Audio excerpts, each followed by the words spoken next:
His parents named him David Braden Frohnmayer. Braden was his mother's maiden name. He was born on July 9th, 1940. His 74 years among us was not enough. It seems unfair. But Dave would be the last person to complain.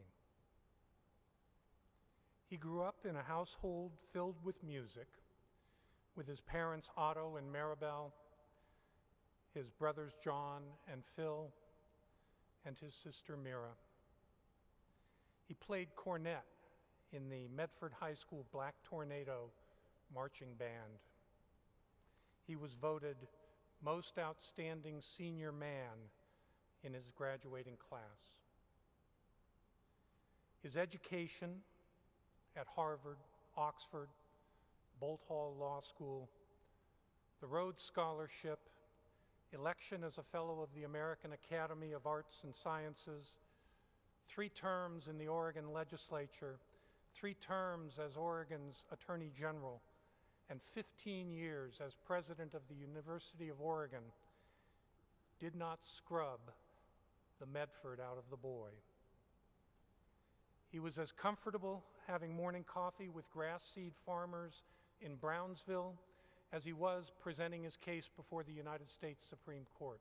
He called it gassing with the boys in Brownsville.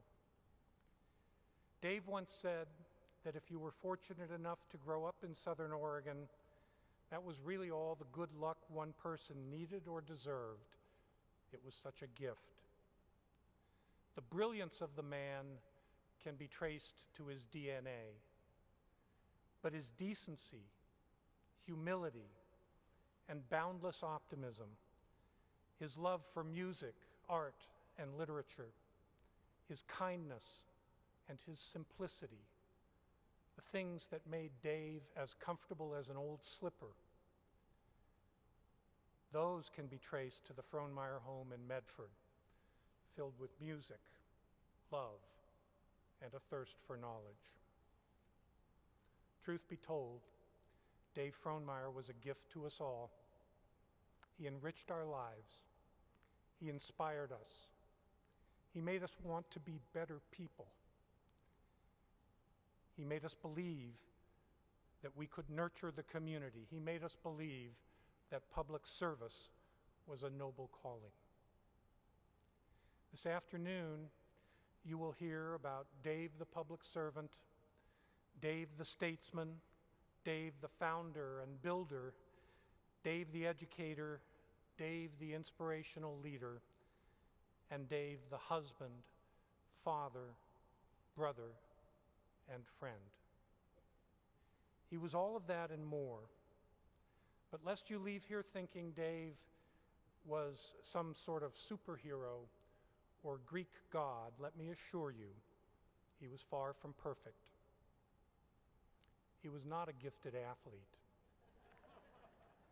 He once said that the athleticism gene had jumped all the way over him and lodged entirely in brothers John and Phil. He was a lousy skier. He couldn't dance.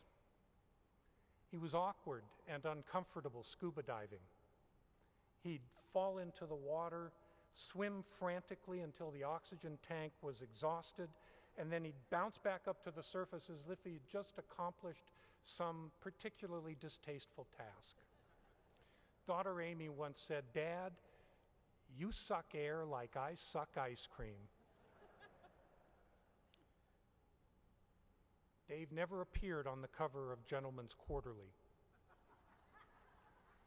In fact, when Dave ran for governor in 1990, his friends got together and bought him a decent suit.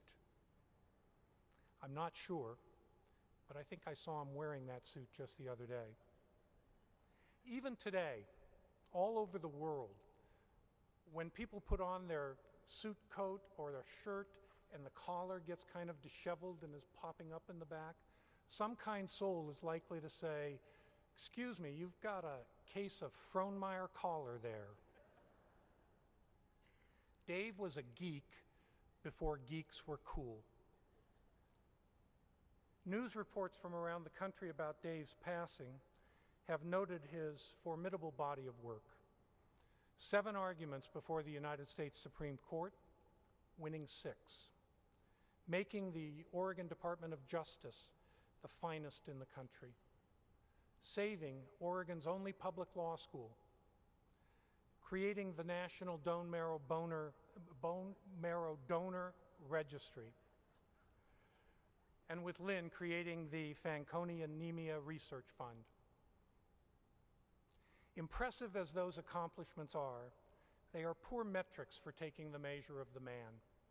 They do not capture the content of his character.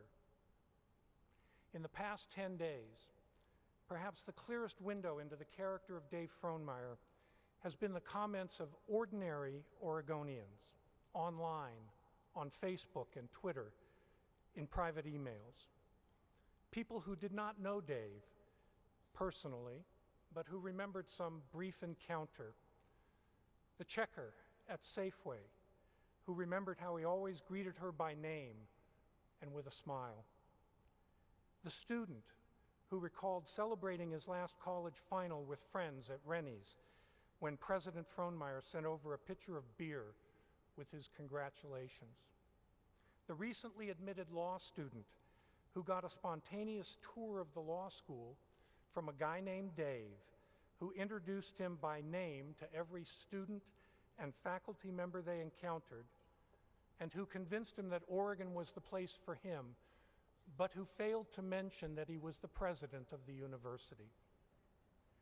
The man who saw Attorney General Frohnmayer and his 2-year-old son, Jonathan, in a restaurant, and after watching how Dave interacted with his son and with the waitress, said to himself, "I don't care what political party he is with, I will always vote for Dave Frohnmayer." In those thousands and thousands of daily interactions, that is where we find the essence of the man. There was no pretense about him.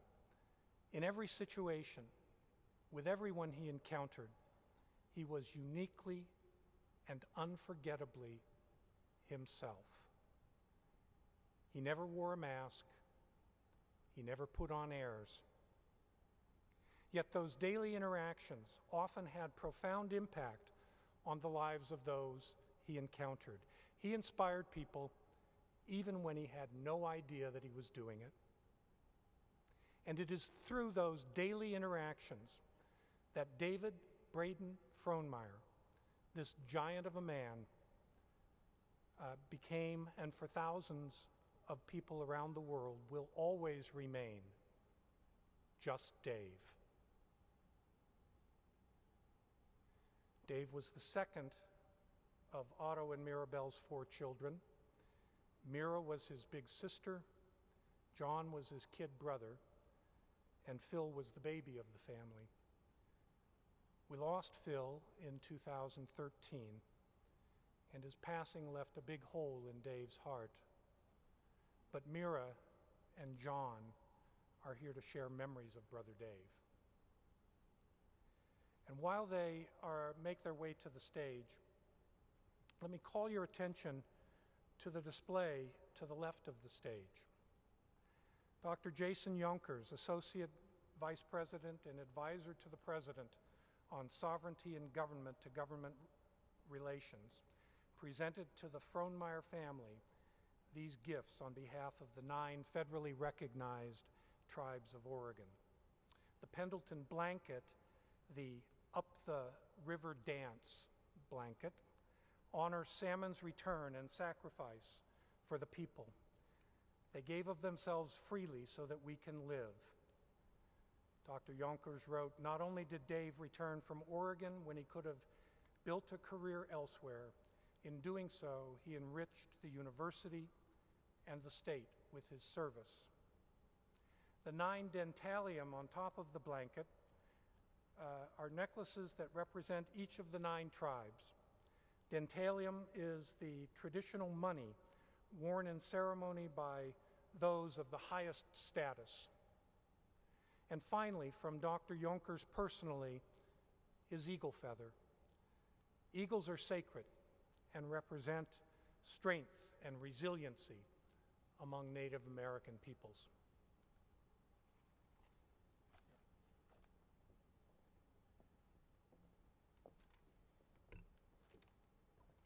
Thank you, Bill.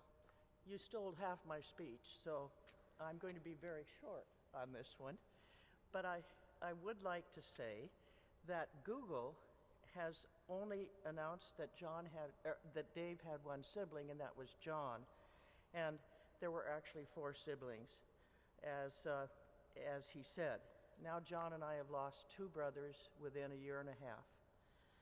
However, from my standpoint when growing up, with 2 brothers of similar size and inventiveness, trips like the one we took from Medford, Oregon to Detroit, Michigan to see how our Lincoln Auto was built. Our father was always big on these show-me trips. Meant that I was placed in the middle in the back seat between Dave and John so that they wouldn't hit each other. Mistake. They managed to hit right over the top of me. And of course, I joined right in with this. So there was chaos mostly all the way back and all the way forward, back to Medford. Phil lucked out because he sat in the front seat with Mother and Dad. On the other hand, our family always had a sit-down dinner in Medford and afterwards a music time in the living room. Dave was either singing or playing his cornet. He had so many skills, and musically, they culminated in his writing a poem for Lynn's birthday, Lynn's song, which you will hear in a minute, and also arranging Grashananov's Paternoster for brass sextet. He did that when he was 17. I have a CD of Dave's dozen pieces of classical music, which he gave to all of us recently, and I am impressed with the breadth of knowledge he had about the genre. My brother Davey was my best friend and ally throughout our lives. When I went to graduate school in Boston, he was there at Harvard. I spent lots of time at Dunster House at Harvard learning how to drink Harry Buffaloes, thanks to him and his friends. However, his reasoning skills saved me from so many times from mistakes that I could have made, not that I didn't make them anyway, but he was always there for a chat. Dave was the only one in the family of our 6 that did not attend the University of Oregon in some capacity. 3 were in the School of Music and 2 in the law school. However, I believe he brought more to the university and the state than all the rest of us combined. He loved the school and our state. He loved so many of you. So my partner Marcia and I will miss him terribly. He was so very special to us. Rest in peace, Davey. We love you.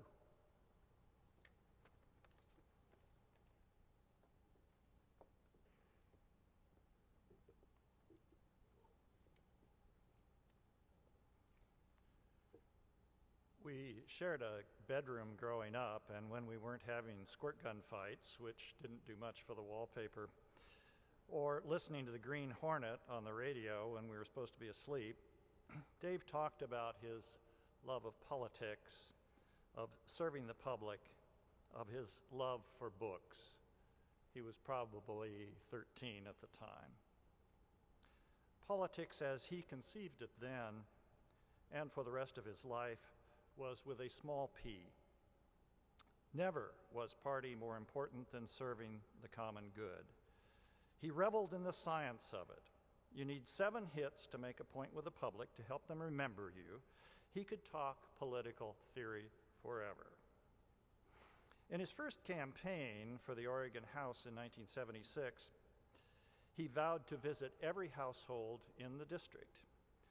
Dead tired and footsore late one evening, with the sun in his eyes, he turned a corner and plop, plop, plop, 3 steps into a constituent's newly poured cement. Somehow that story captures his dogged determination, his unflagging dedication, and a certain endearing klutziness. Our parents expected us to produce. all of us, Mira, Dave, John, and Phil, served as a matter of course in music, the arts, and politics in our communities, because that's what we were raised to do, expected to do, wanted to do, and knew how to do. Dave, on the night that he died, went to bed expecting to teach his class the next day. He died with his boots on. One reason he was such a great university president is that he was a great teacher. For all of his brilliance, he was approachable, collaborative, and compassionate. He compared being a university president to being president of a cemetery. There are lots of people under you, but none of them are listening.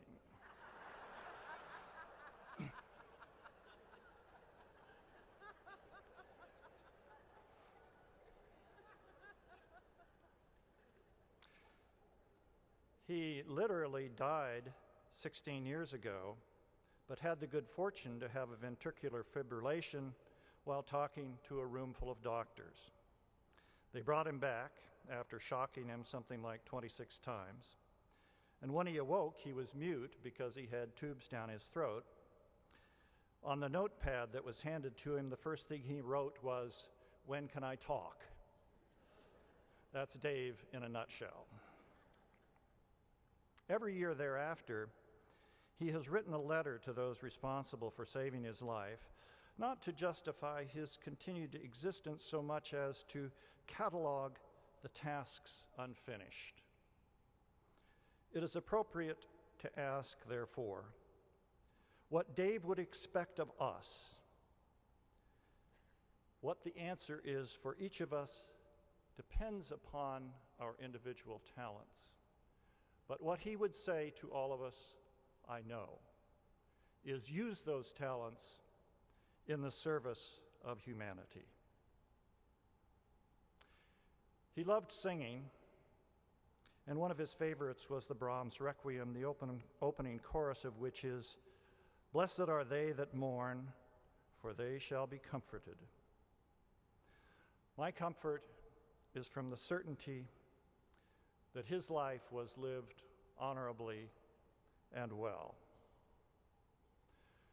And so to you, Dave, my brother and my friend, I and 1,000 of others have learned a great deal from you, and you have earned the greatest praise I believe our society can bestow, and that is the right to be called teacher.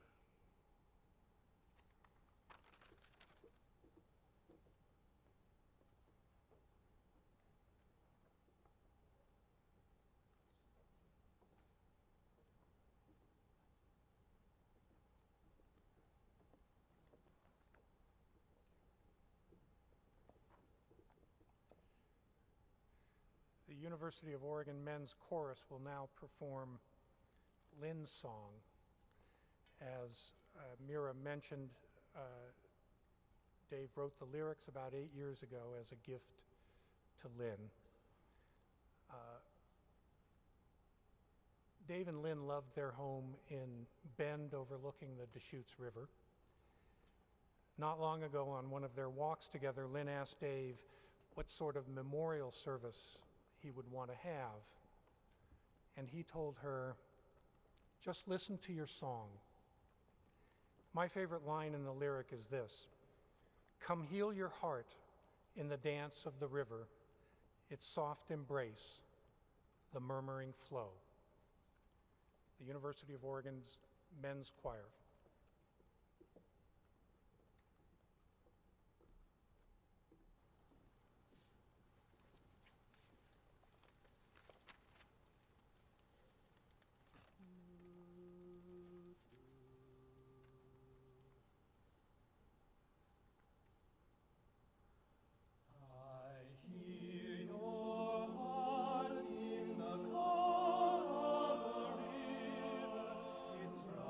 Rushing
Dave and Lynn first met Dr. Grover Bagby in the mid-1980s when their two daughters, Kirsten and Katie, were diagnosed with then unheard of disease called Fanconi anemia.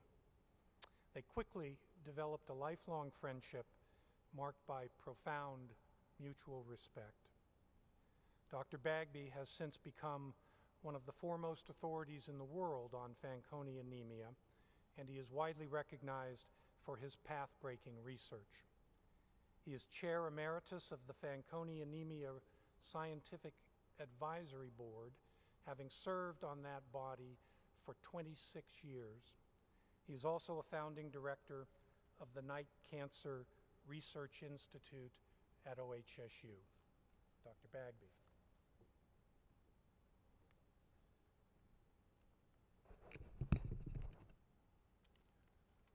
When Dave and Lynn first heard the words Fanconi anemia, there wasn't very much that was known about this disease, and they hoped that by building the Fanconi Anemia Research Fund, that the state of ignorance that was abroad then would change, and they were absolutely right. Here's what we knew then, was that blood cells weren't produced at the normal rate in children and adults with Fanconi anemia, that they were at a very high risk of developing cancer and leukemia early in life, and that something about their cells in their body allowed those cells to suffer DNA damage without repairing it normally. What we didn't know was how DNA damage led to bone marrow failure but didn't affect the liver or the intestines, how it influenced the onset of cancer, how it caused leukemia, and knew very, very little about what to do about bone marrow failure, because bone marrow transplantation, even in the early 80s, was a pretty darn dangerous thing to do for patients with Fanconi anemia. The scientific wing of the Fanconi Anemia Research Fund was founded on a simple principle. Some of you who know our Cancer Institute at OHSU have heard this before, and that is, if you understand a disease in molecular detail, you can fix it, you can prevent it, and you can treat it. Acting on this principle, this fund has advanced the field not only of Fanconi anemia, but of leukemia in general and cancer in general as well. They have funded grant applications, 202 to be exact, to 105 investigators in 10 countries and 57 institutions. We hold annual meetings and have had 27 since the fund began. It's attended by investigators, physicians, and basic scientists from around the world. Most importantly, of those who are funded by the Fanconi Anemia Research Fund for their pilot studies, more than 60% of the investigators who are funded get larger grants from the NIH or like federal institutions in other countries.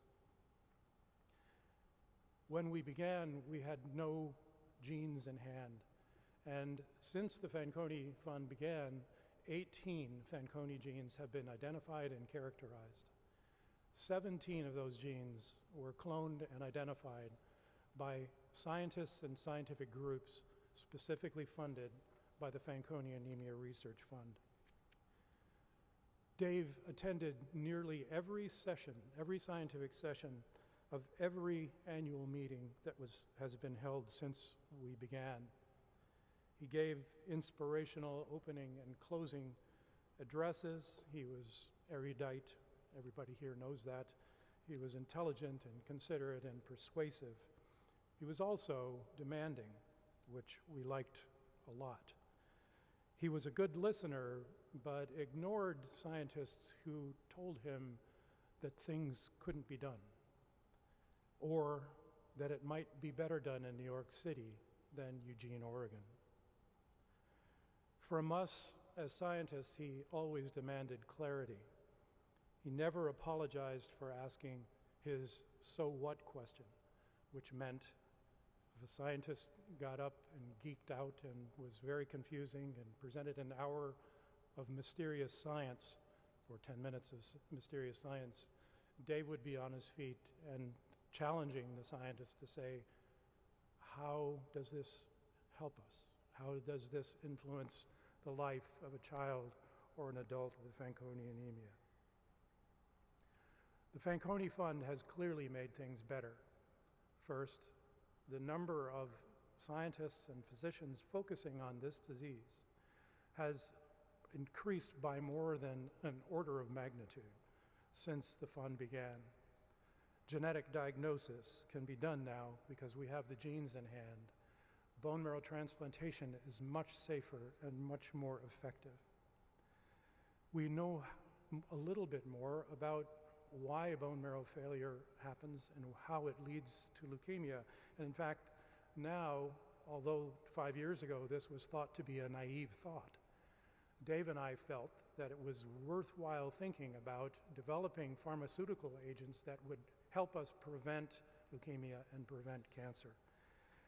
There's now experimental animal models, including zebrafish in Eugene, Oregon, that are being used to that end specifically. So I know that there will be a day that we can turn to a patient with Fanconi anemia and say, take this pill, here's a vaccine, you won't get leukemia, don't worry about bone marrow failure, and don't worry about getting cancer. All of the members of our international scientific community are beginning to believe this. And we are so grateful to Dave and Lynn for having done this work with the Fanconi Fund. All of us, and I represent hundreds of scientists from around the world that I've heard from in the last week, that we will best honor him by never ever giving up until Fanconi anemia is a benign disease no longer capable of threatening innocent lives.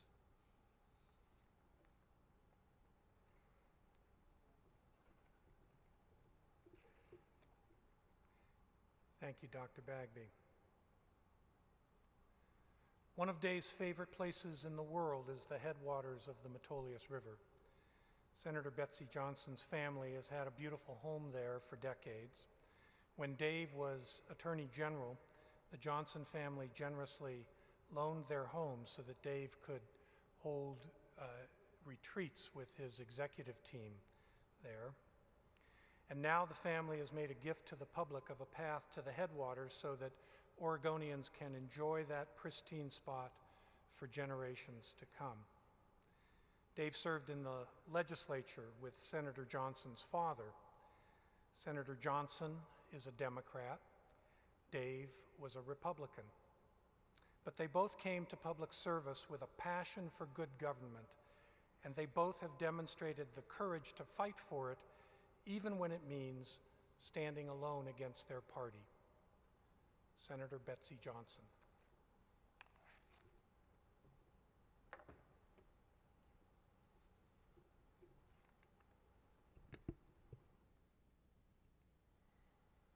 Perhaps it's my age. Perhaps I've entered that season of life when the great men and women of one's own coming of age begin to pass from the scene.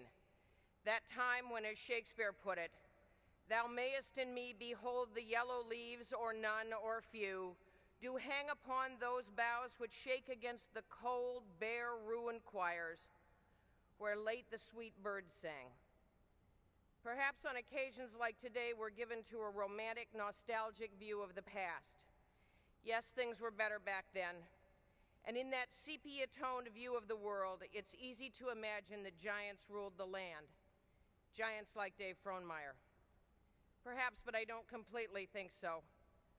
My friend Dave Frohnmayer was a great man. We might even be tempted to see him as a giant for the stamp he left on our Oregon as a legislator, Attorney General, Dean of the University of Oregon Law School, and finally as President of the University of Oregon. Or for the surpassing dignity he exhibited as a husband and a father in a public, private life with more than its share of joys and sorrows. But he was also great in a way that any of us can and should be, and so many more were in an older, better Oregon. An Oregon that will recede further and further into the past, election cycle by election cycle, legislative session by legislative session if we let it. An Oregon that will disappear forever if we, all of us, don't recommit ourselves to the Oregon way that animated Dave Frohnmayer's public life. That Oregon way was committed to the moderate center, that demilitarized ground where Democrats and Republicans worked out their differences to best serve all of Oregon. It was a state of mind more than an ideology. It was a principle of governing and public conduct that recognized that we traveled to Salem to solve problems for the common good. No political party, no interest group had a monopoly on the truth or brilliant ideas, much less on morality. The Oregon way, Dave Frohnmayer's way, did not see Oregon as a red state or a blue state. It saw Oregon, all Oregon, our Oregon. The Oregon way, Dave Frohnmayer's way, did not see Oregonians first and foremost as Republicans or Democrats, and never the twain shall meet. It did not see politics as a winner-take-all enterprise, some glorified game where Republicans won by running over Democrats and Democrats won by steamrolling Republicans. And God help us, the Oregon way, Dave Frohnmayer's way, did not view our state's public life as some grand war between the forces of good and evil. Dave's mind was too sharp for that. His mind was too subtle for that. But there was more to it than his obvious smarts and refined intellect. There are many big brains on both sides of the aisle in Salem, and if you don't believe me, I'm sure they'll be happy to tell you. No, Dave had something more. He had an abiding humility and a respect for others, no matter their point of view, no matter their political affiliation, no matter their background, no matter their degrees or honorifics or lack of same. And this basic humility, this true respect for others, shaped the great civility and thoughtful moderation that characterized Dave Frohnmayer's public life, and sadly has almost disappeared in Oregon politics today. I'm not sure that all of this was just another of Dave Frohnmayer's prodigious native gifts. In fact, I'm pretty sure it wasn't. Rather, I think this humility, this civility, this respect for others, this search for common ground, and the rejection of extremes of both the right and the left were also acts of will and discipline on his part. It was volitional long before it became part of who he was. He was adhering to a code of conduct, and we can all choose to adhere to that same code of conduct. Oregon will be a better place for it. As I say, this approach to public life has almost disappeared in today's Salem. In fact, it's been on the way out for some time, and Dave Frohnmayer may have been one of the first casualties of Oregon's loud and polarized devil-take-the-hindmost politics when he ran for governor in 1990. Of course, Dave survived that loss quite nicely and went on to serve Oregon in other ways, first as the dean of the University of Oregon Law School and then as president of the University of Oregon. I think it says as much about Dave Frohnmayer, his centered approach to public life in the old Oregon way, that his appointment to both of these jobs was then seen as a natural progression in a distinguished public service career. I rather doubt there would be the same reaction today if one of our losing statewide candidates of either party were recommended for these prestigious positions. The University of Oregon is a better place as a result of the fact that Dave Frohnmayer lost an election when disaffected conservatives ran a third-party candidate in 1990. But the whole state of Oregon lost something in the process. I want to be clear. I'm not blaming Democrats alone for this ugly trend in our politics. While I've watched Republicans ram through their my way or the highway agenda when they were the majority, I have also watched my fellow Democrats ram through their my way or the highway agenda when they control the gavels. Never more so than in the start of this current session. I've looked at this from both sides now, and I can tell you that it's not any better when it's the Democrats insisting on doing it their way to the exclusion of everyone else. It hurts all Oregonians. I think Dave Frohnmayer would agree that Oregon needs a new politics that reclaims the old politics of the Oregon way, a balanced politics that recognizes that a healthy public sector depends on a healthy private sector, and a healthy private sector depends on a healthy public sector. A politics of the vital center that doesn't demonize business or public workers. A more civil politics that recognizes that we're all in this together and that no political party, no wing of a political party, no interest group has all the answers or the only answer. Quoting Tom McCall in 1980, a legislature full of Dave Frohnmayers would give us the best government any state has ever had. It would be a brainy bunch, long on courage, insight, imagination, and pragmatic idealism, and short on sniveling partisanship and other manipulative temptations. My friend Dave Frohnmayer was certainly a man of uncommon talent and accomplishment, a towering Oregon figure. In one way, however, Dave was no different than so many of us who have devoted ourselves to the public life of Oregon. The difference? He simply chose to conduct himself as a man of humility and civility in search of the center. Those of us who love Oregon and hate what's happened to our state's polarized politics need to mark Dave Frohnmayer's passing by making the same choice. We are today the poorer for his passing, and we grieve. But Oregon will be the poorer if we don't rededicate ourselves to reclaiming that quiet and lonely middle ground that Dave Frohnmayer and others like him once graced.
First of all, I would like you to meet the incumbent Attorney General, David Frohnmayer. You need integrity because of the importance of that position to carry through the mission of the Constitution and laws of the state of Oregon.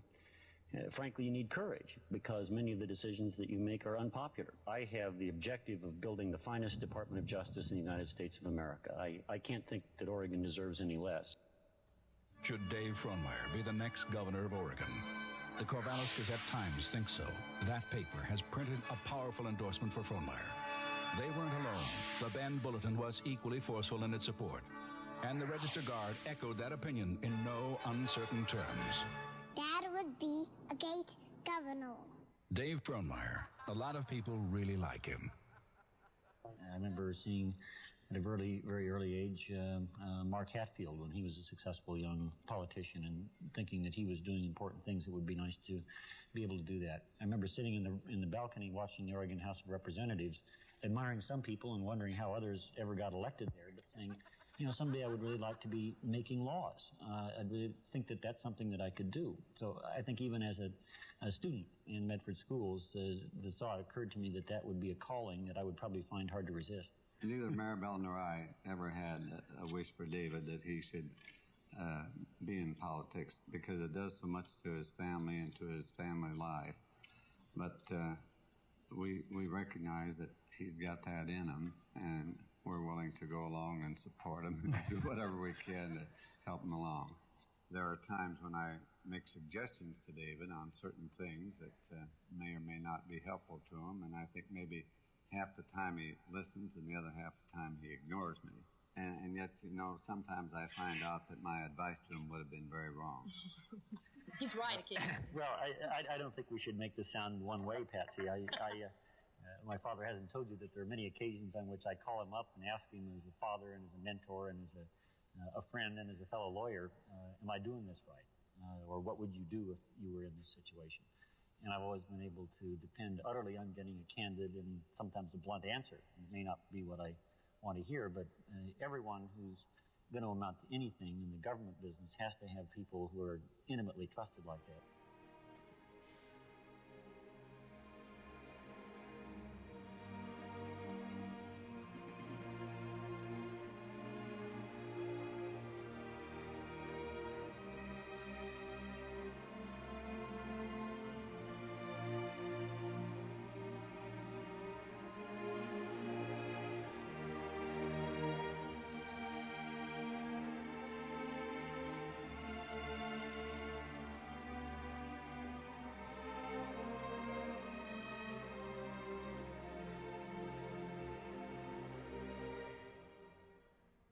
The question is, what's worth doing?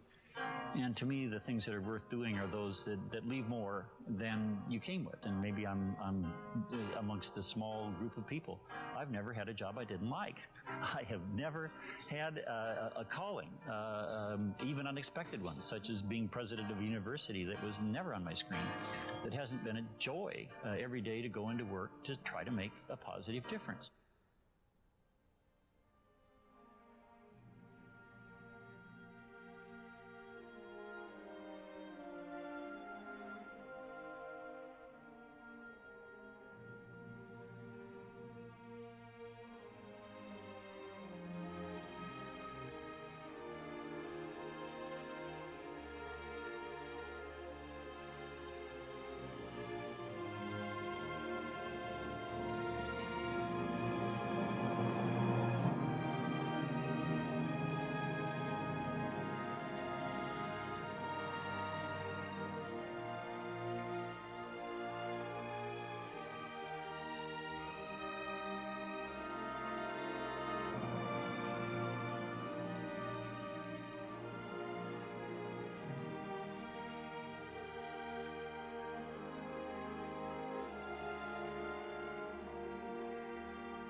As John mentioned earlier, in 1999, Dave nearly died when he suffered cardiac arrest at a meeting of the National Institute of Health. Foremost among those whom Dave and Lynn credited with saving his life was Dr. Greg Downing. Dr. Downing has traveled from Washington, D.C. today to be with the family. Doctor, thank you for giving us all 15 more years with Dave Frohnmayer. Senator Ron Wyden is the senior senator for the state of Oregon. He was a student of Dave's at the University of Oregon Law School, where, like so many of Dave's students, they forged a lifelong friendship. After Dave collapsed in 1999, Dave spent about 2 weeks in the hospital back east, and despite his busy congressional schedule, Senator Wyden was at Dave's bedside on a daily basis. And now, once again, Senator Wyden has rearranged his busy schedule so that he can be with us today. Senator.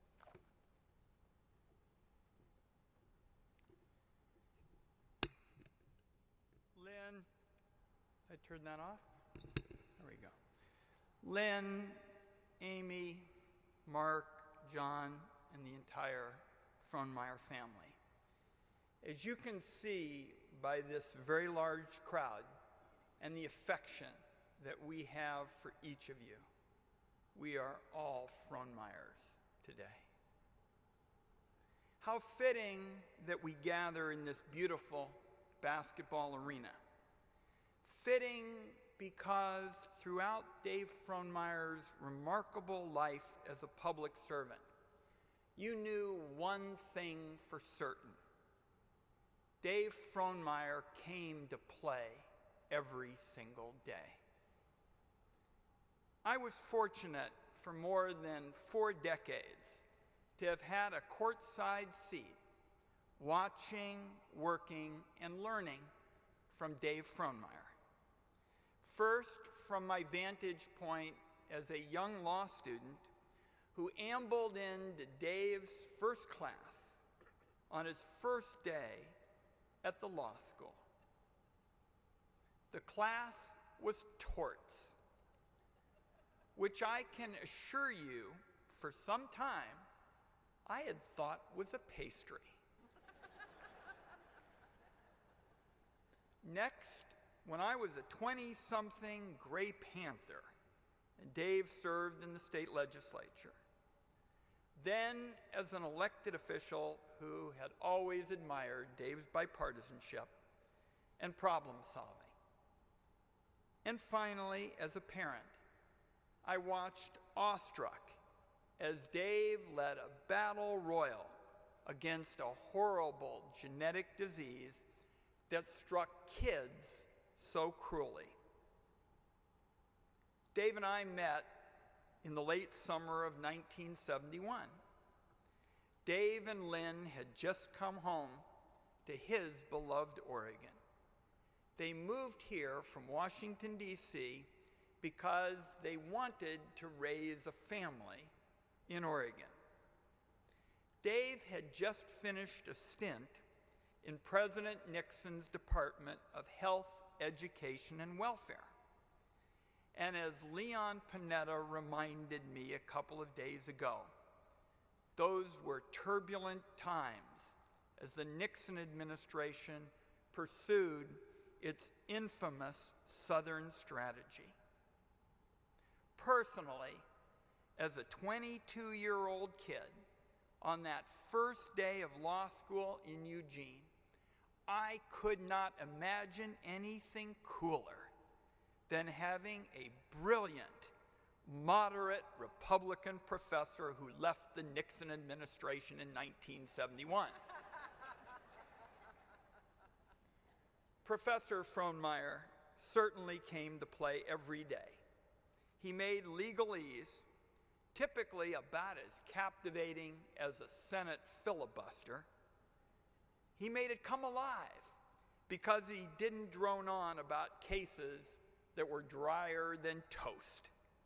Instead, Dave engaged us with actual cases, with real live stories from the state he grew up in. What we came to call Frohnmayer's famous flowchart somehow combined the meticulous detail of an Albert Einstein equation with a good measure of Groucho Marx slapstick.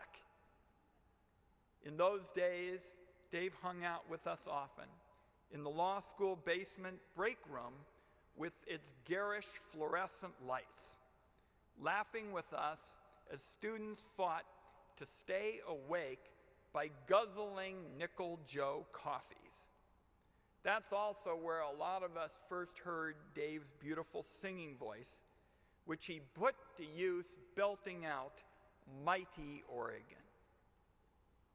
For his first legislative run, Dave really had to come to play. He won a seat representing a Democratic district in Eugene in the worst possible year for a Republican, 1974, right after Watergate. In the legislature, he talked often about issues affecting senior citizens at a time when a lot of towns in Oregon were lucky if they just had a lunch program for the seniors. Dave, as it won't surprise you, charmed the seniors again and again, and as a moderate Republican, was there for one of Oregon's first, Project Independence, where we were pioneers in making sure that older people had more care at home. And Dave just kept coming to play as our Attorney General, as the Dean of the Law School, and of course, as President of the University of Oregon.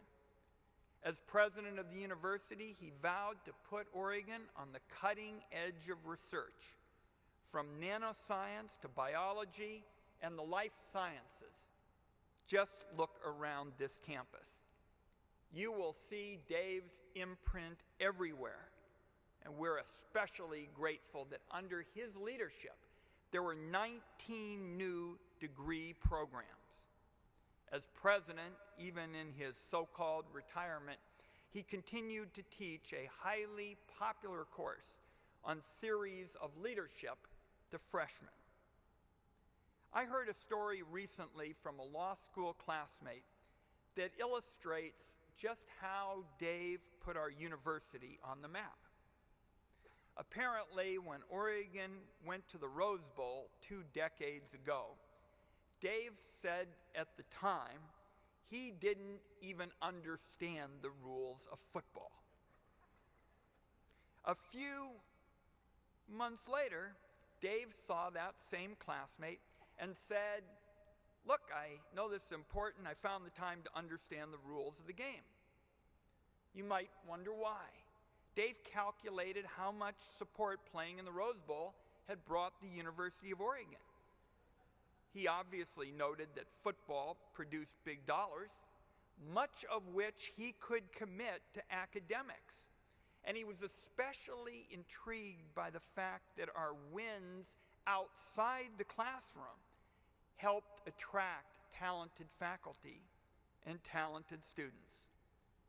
That was quintessential Dave, always learning, always using his knowledge to make Oregon and our country a better place. I want to close with a short story that I believe captures what Dave accomplished on his watch to put the University of Oregon on the national map.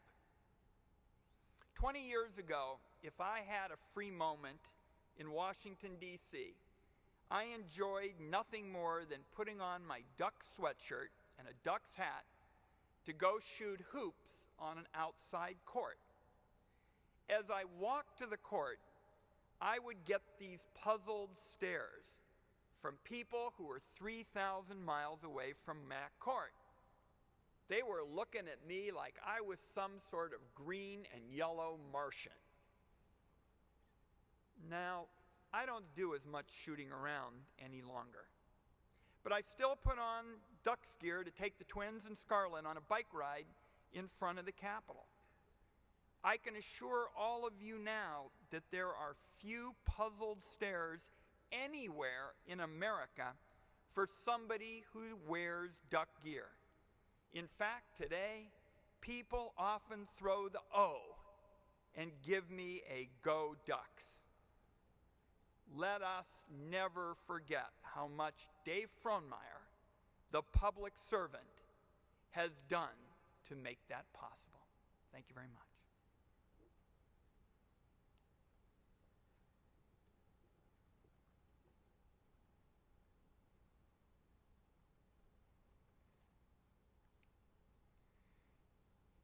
In 2010, Dave Frohnmayer publicly called on the legislature to free the University of Oregon from many of the restraints of government control by giving the university its own governing board of trustees. Dave had become firmly convinced that self-governance was the key, indeed, the only hope for the university to survive and flourish. One of the first people that Dave reached out to on this quest was Dr. Chuck Lillis. Dave and Dr. Lillis and many others worked tirelessly on this project through the balance of Dave's presidency and beyond. Today, the Board of Trustees is a reality, and Dr. Lillis is its first chair. Dave had great comfort in knowing that Dr. Lillis's firm hand was on the rudder. Dr. Lillis. Good afternoon. As the senator noted, we are here surrounded, completely immersed on this campus of Dave's great university, by so many reminders of Dave's vision, his aspirations, his intelligence, and his valued leadership. These are very important and lasting tributes to this unforgettable man. But for most of us gathered here today, we feel his friendship, his love, humor, and truly extraordinary sense of calm and continuity. It is these very personal qualities that we feel the most and we miss the most. The mission I've been entrusted with today as chairman of the university's Board of Trustees is to reflect on Dave's impact on this university. The facts and figures are well known but worth repeating. During 15 years as president, enrollment grew from 16,700 to more than 21,000. He led and completed 2 fundraising campaigns raising more than $1.1 billion. He completed or began construction of projects totaling more than $640 million, including the Law Center, the Business Complex, the College of Education, the School of Journalism and Communication, the School of Music, 7 science facilities, 4 student housing facilities, 2 child care centers, the Student Recreation Center, and of course, this beautiful arena that we are now in.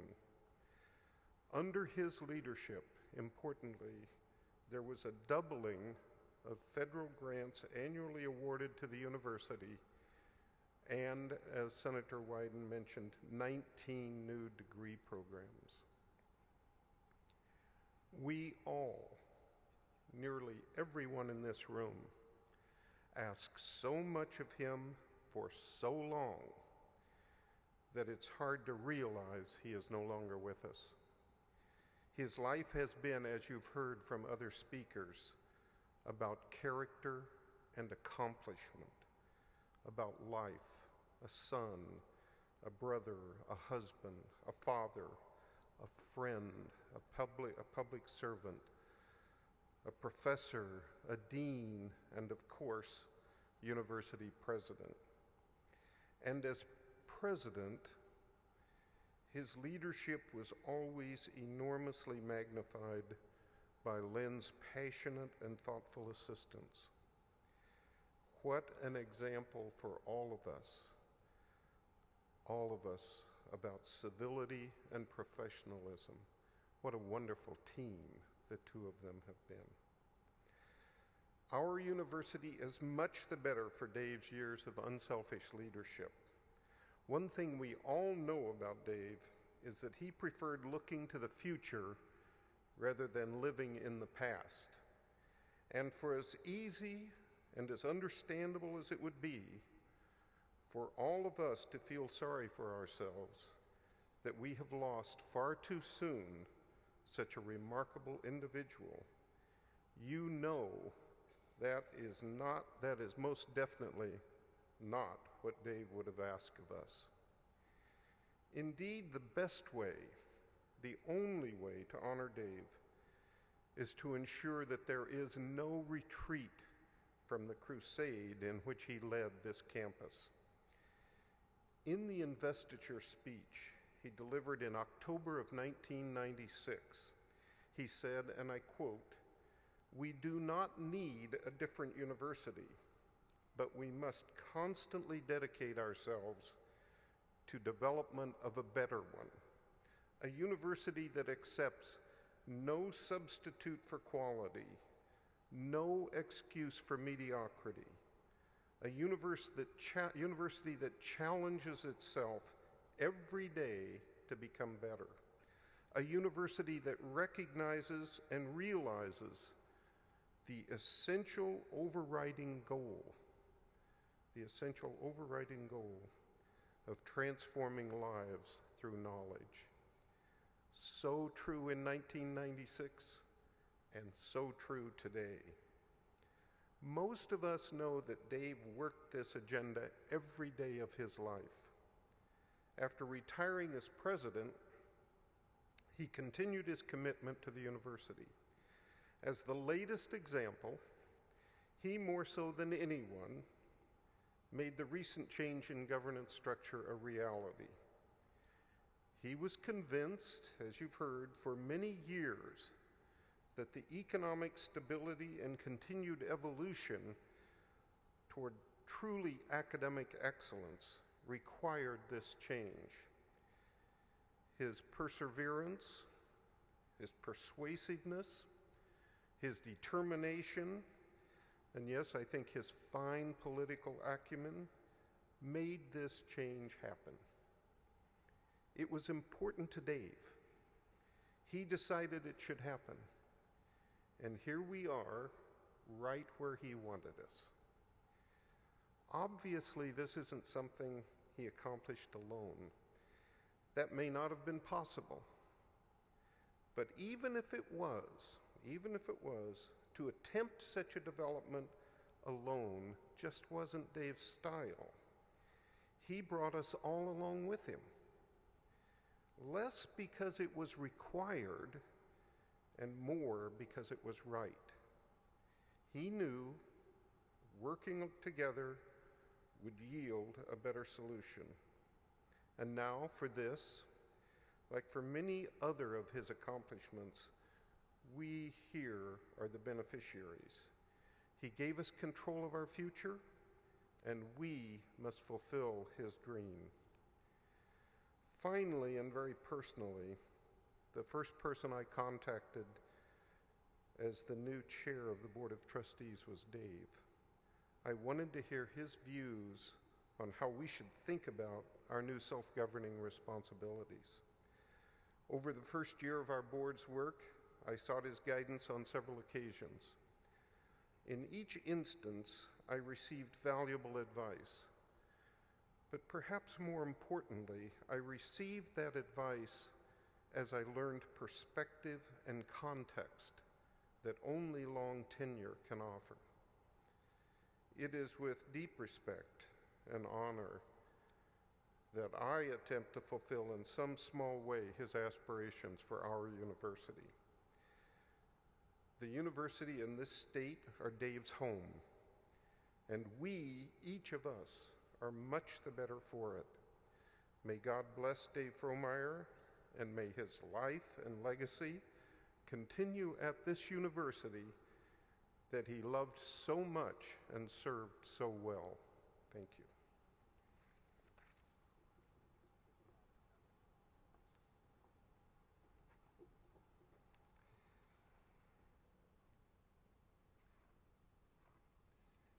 Thank you, Dr. Lillis.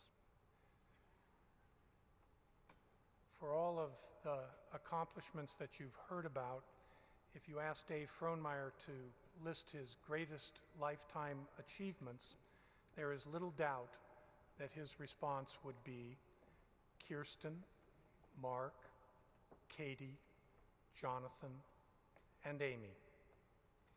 Each of them were and are unique individuals, but they inherited many of the best qualities of their mom and dad. And now Mark and Amy each would like to share memories of their father.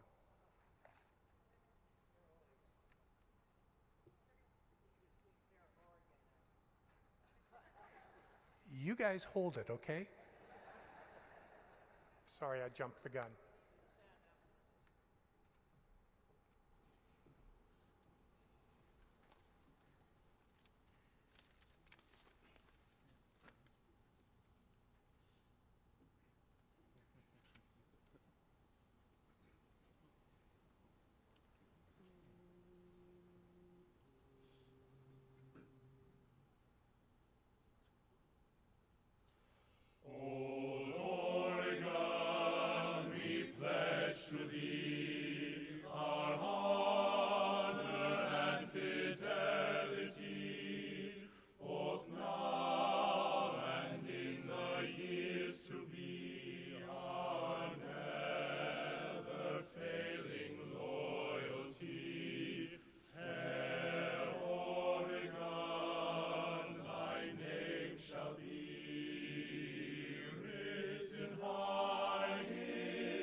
Isn't it amazing that you can have 16 people walking up onto the stage and I just obliviously go on? Now here are Mark and Amy.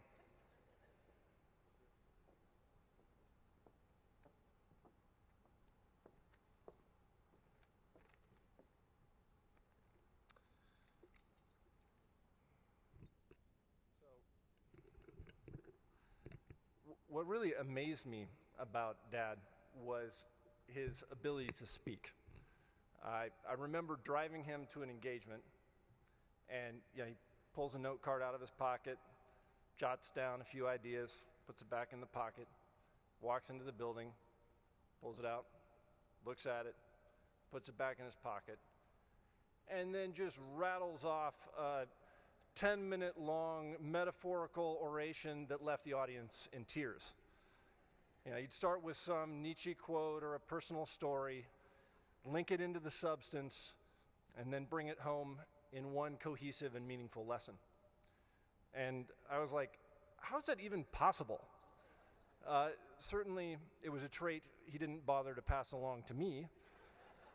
So whenever I've had to give an address of any import, he's the guy I would call on. And he was always available. He made time to critique, to brainstorm, to strategize. Despite a somewhat demanding schedule, he always made time to grab some breakfast and talk it out. As I've reflected over the last week, as the condolences and personal anecdotes have flowed in from the community and around the state, I've come to realize more fully just how fortunate I was for his resource, how lucky I was to have him on speed dial. and how lucky I was to know him not just as an awesome dad. If you were on campus Monday, you might have heard his students speak of him as a teacher, of how profoundly his freshman seminar impacted them. I took that class. I knew him as a teacher, and it was far and away the best course I ever took. Not just because of his finely honed narrative of the last 500 years of leadership philosophy that culminated in his own notion of leadership by esprit, but because he demonstrated that notion of esprit from day one in how he engaged the entire class in the shared experience of learning. I knew him as a facilitator. On 3 separate occasions, he visited my endeavors to distill the very best ideas of the team into a cohesive and inclusive path forward. Whether he was in the boardroom or before the courtroom, he could channel and weave a whole that was so much more than the sum of the parts. I knew him as a colleague. Last year, for the very first time, we worked on a project that was sort of square in both of our respective wheelhouses.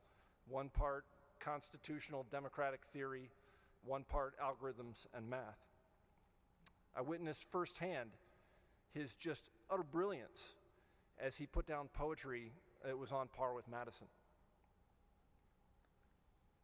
And I knew him as a friend. At our last breakfast a couple weeks back, he, highly medicated, smiled sheepishly, and I think probably for the first time in his life, actually apologized for having nothing profound to say. We just ate and enjoyed the space of each other's company. So how do I turn the page? How do I bring this home? Once again, I'll look to Dad and his mastery of famous last words. I'm not talking about the time driving in Eastern Oregon when he said, "Let me take the wheel. It's time to eat up some miles," about 5 minutes before getting pulled over by Oregon's finest. Nor the time he shouted to my mom, "Don't worry, Lynn, any idiot can do it," just moments before dumping Brother Jonathan, Grandma Sue, the cooler, and himself into Martin's Rapids on the Mackenzie. If you heard him speak more than a few times, you might have heard him end on his favorite alliterative trope, a simple recipe for being he called the 5 L's: to live, love, laugh, learn, and leave a legacy. 2 important points. It's actually 6 L's. Nobody is perfect at everything, and math was not his strong suit. But much more important, like the concepts he taught to incoming freshmen each year, he taught the 5 L's not as abstractions, but by demonstration each day of his life. On Monday, his student Ricky Parker said, "If there is one thing I learned from Dave, and I can assure you there are many, it is overshadow your greatness with your goodness. It is not all that Dave did that defined him, but how he did it. That is the legacy of Dave Frohnmayer, not building Matthew Knight Arena, not saving the U of O Law School, not driving the Rajneeshis out of our state, and not even winning 6 cases in front of the United States Supreme Court. The legacy of Dave Frohnmayer is doing all of those things and then introducing himself to a college freshman as Dave." That kid got to know him for a handful of hours. I had the fortune of decades of his attention and love, and still, it wasn't enough. I miss you, Pops.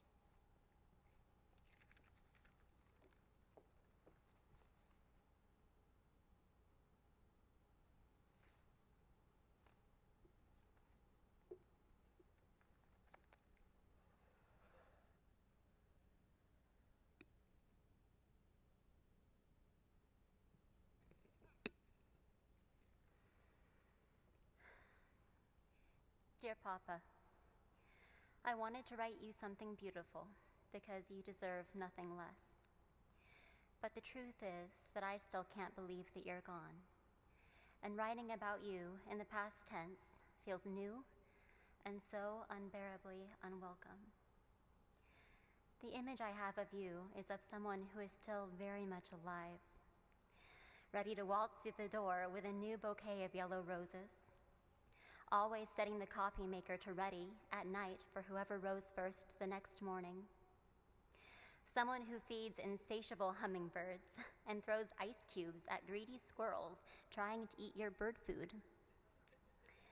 Someone content to proofread yet another essay or cover letter or article or anything.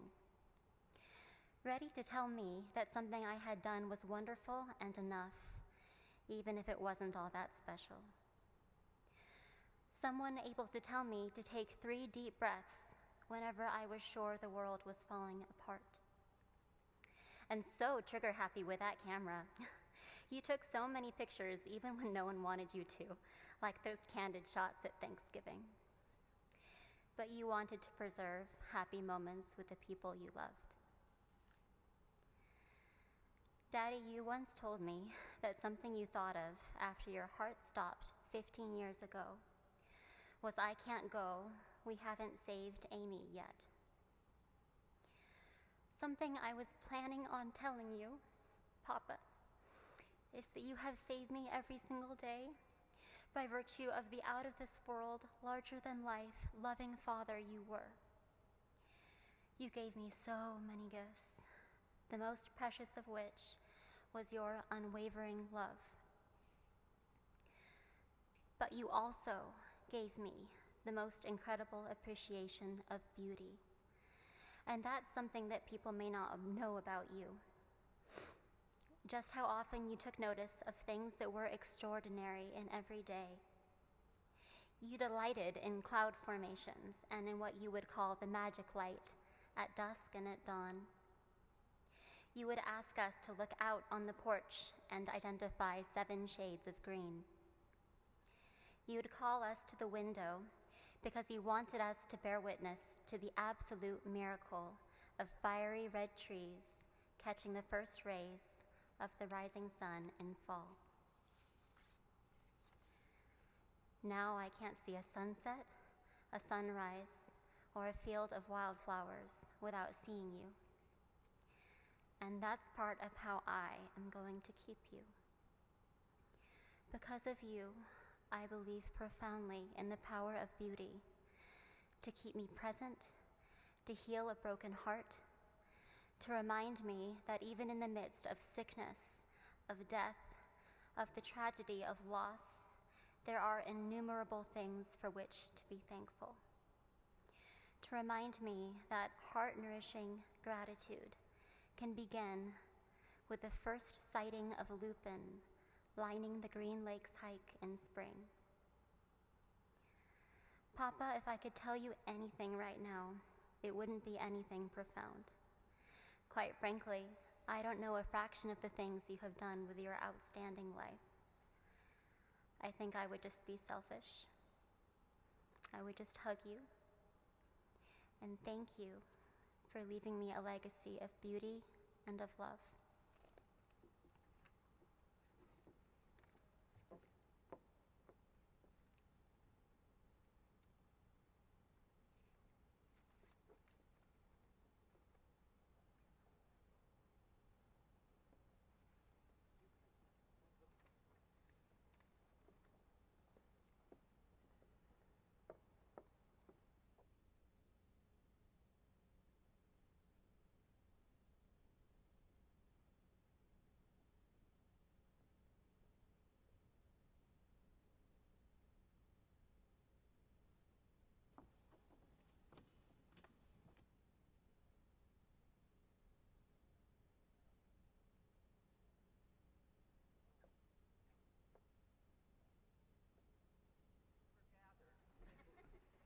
Excuse me.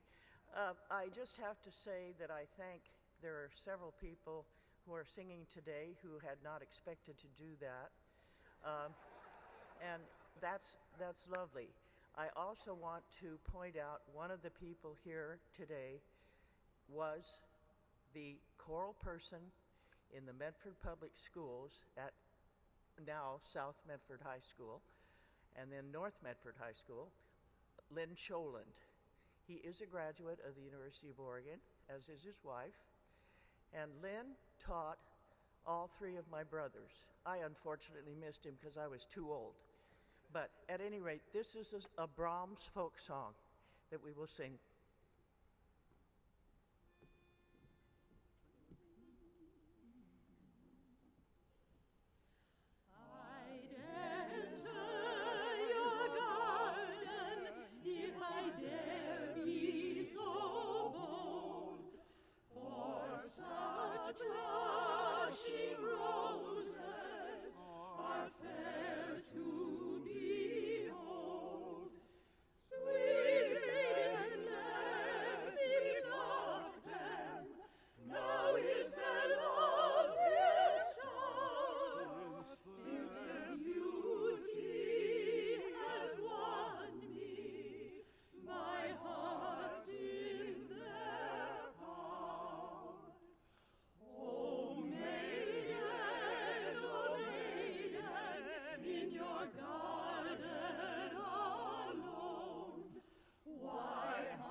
Thank you to the Frohnmayer family singers. And as a point of personal privilege, thank you for not making me immediately follow Mark and Amy.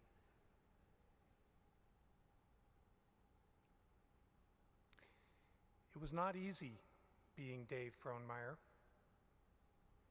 None of us gets through life unscathed. Many of you know firsthand the challenges that a life in the public eye can bring. But for Dave and his family, it seemed like life's challenges were magnified, as if this extraordinary man could only be honed and tempered by extraordinary, gigantic, horrible tests. Yet each of those tests only fortified his determination to forge something good and decent with the hand he had been dealt. He wrapped his arms tighter around Lynn and Kirsten, Mark, Katie, John, and Amy. And somehow, together, they found in their unspeakable tragedy countless ways to improve the lives of others, to make the world a better place. And somehow, Dave found within himself and drew upon Lynn's steely resolve to greet the world each day with a well-practiced smile. Even in the darkest of times, Dave found solace in laughter, comfort in working for a good cause, and childlike excitement at the hope of a new day. The great American poet Bob Dylan wrote that he not busy being born is busy dying. Dave never spent 1 second of his life being busy dying. To the very end, he was far too occupied with the business of living to give death even so much as the time of day. Dave's indomitable optimism extended to his faith in people. He believed that everyone, or at least almost everyone, was good and decent, and their opinion counted at least as much as his own. Did you notice that in the video there were at least as many photographs of Dave listening as there were of him talking? And he was really listening, not just appearing to be interested while he thought of what to say next. That's how he led. That is how he forged consensus. Dave was not naive about the sorry state of political discourse in this state, the country, and the world. He studied its causes, he wrote about it, and he worried about it. But Dave honestly believed that it was still possible, at least in Oregon, to have a government that was as decent as the people that it served. In 1988, when he was sworn into his third term as Attorney General, he said, "Maybe it's old-fashioned, but I think it's not. I think it's coming back into fashion. To regard public office as a public trust, to think not of the cheap political gains that can be made from being demagogic on one stand of another, but basically to say that over time, if you really care and try to make a difference, that you will. And that over time, good government is good politics." I think that's one of the reasons that in recent years Dave invested his passion for teaching in a leadership seminar for college freshmen. He saw in his students hope for the future of Oregon. And up to the very end, he devoted his energy to helping to shape the next generation of leaders.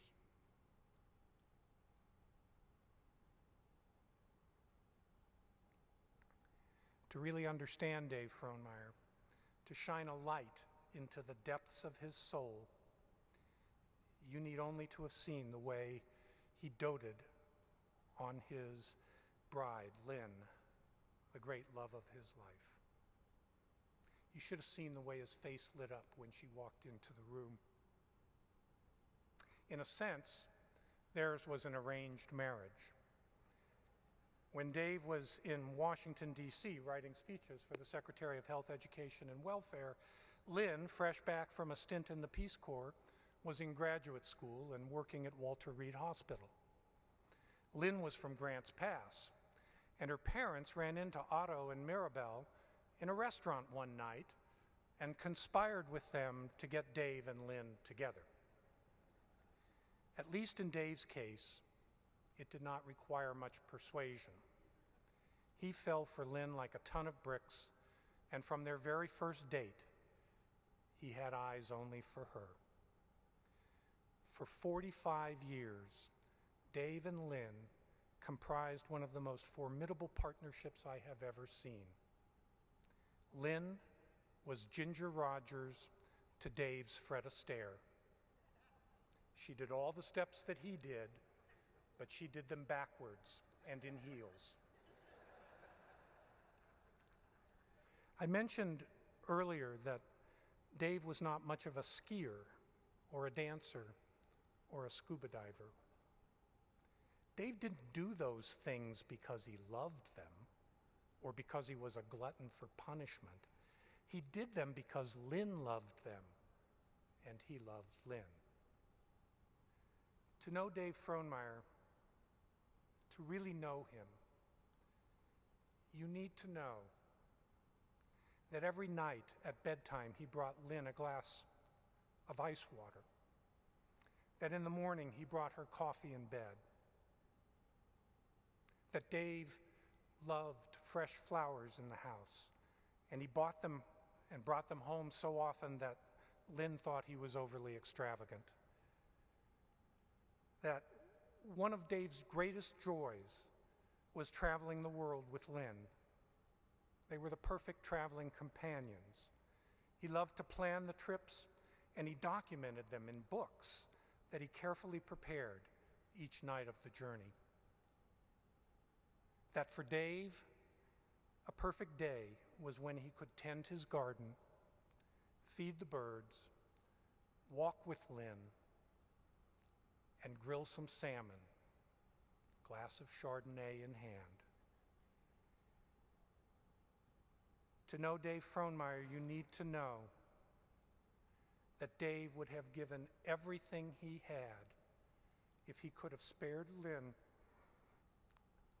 the pain that they endured together. Dave loved this state, and he loved this university with his whole heart. Mark, John, and Amy, he loved you, and Kirsten, and Katie, 10 times more than that. But Dave loved Lynn with every fiber of his being, in no small part because she gave him all of you. The other day, Mark Frohnmayer reminded me of Rudyard Kipling's poem, If. You all know it. Most of us learned it in grammar school. You know the one. If you can keep your head when all about you are losing theirs and blaming it on you. Mark said, that poem is about my dad. So I went back and I read it again. And Mark, I think you're right. This is the last verse. If you can talk with crowds and keep your virtue, or walk with kings nor lose the common touch, if neither foes nor loving friends can hurt you, if all men count with you, but none too much, if you can fill the unforgiving minute with 60 seconds worth of distance run, yours is the earth and everything that's in it, and which is more, you'll be a man, my son. That was Dave. He would have agreed that he possessed the earth and everything that's in it. He thought he was the luckiest man in the world. And now, for Dave Frohnmayer, the race is run, his work is complete, and he is, indeed, a good man. For all of his humility and his unassuming ways, Dave rather liked the spotlight, and he loved applause. And so I realize this is a little unconventional, but as we close, I'd like to ask you all to rise.